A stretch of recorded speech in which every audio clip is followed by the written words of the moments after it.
কোন চোরকে ছাড়া হবে না।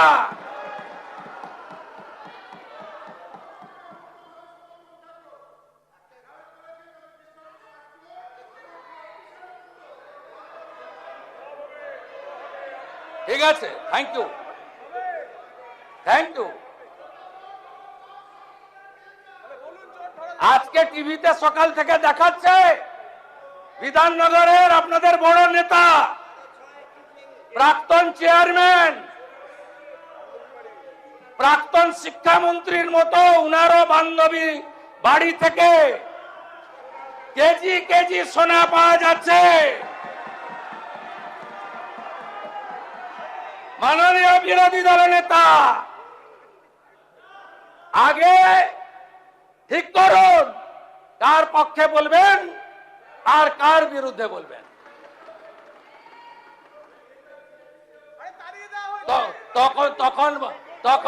তখন বান্ধবীরা তো সোনা হয়নি, সব সোনা 21 সালের পরে কেনা,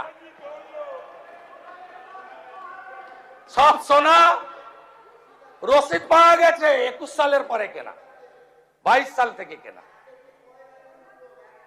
না না, আমরা বলছি আপনাকে, আপনি সবার জন্য বলছেন ক্যাঙ্গারু কোর্ট, আপনি সবার জন্য বলছেন হাফ পঞ্চায়েত। আরে আপনার দল আপনাকে সাপোর্ট করছে। আপনি আর সন্দীপন সাহা সই চুরি নিয়ে কমপ্লেন করলেন, সাসপেন্ড হলো, আর মাঠ থেকে পালিয়ে গেল নেপালে বউ বাচ্চা নিয়ে ফলতার তথাকথিত পুষ্পা, তাকে আপনার দল সাসপেন্ড করলো না। আপনার মিটিং এ গেছিল বন্দরের বিধায়ক, তিনি সাসপেন্ড হয়ে গেলেন। মিডিয়াতে দেখাচ্ছে, সত্যি মিথ্যা আমি জানি না, কিন্তু তথাকথিত পুষ্পা তিনি বহাল তবিয়তে থাকেন। কার জন্য এখানে লড়াই করছেন? আপনি তালিকাটা খুঁটিয়ে খুঁটিয়ে দেখে তৈরি করুন। আপনি সমীর জানার জন্য বলুন,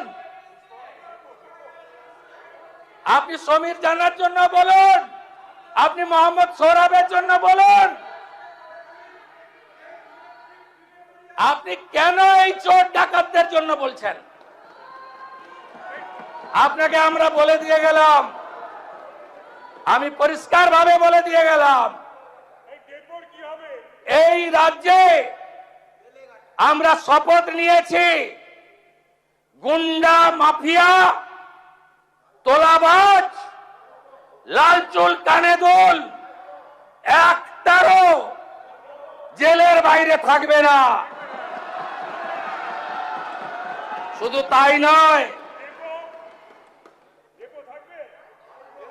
এই সেশনে বিল আসছে আমার দপ্তর, স্বরাষ্ট্র দপ্তর। অনেকেই ভাবছেন 2 মাস থাকলাম তারপরে আইনি লড়াই করে জামিনে বেরিয়ে এলাম।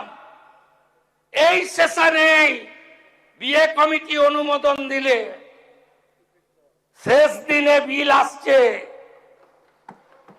সম্পত্তিও বাজেয়াপ্ত করব। এবিপি আনন্দ, এগিয়ে থাকে, এগিয়ে রাখে।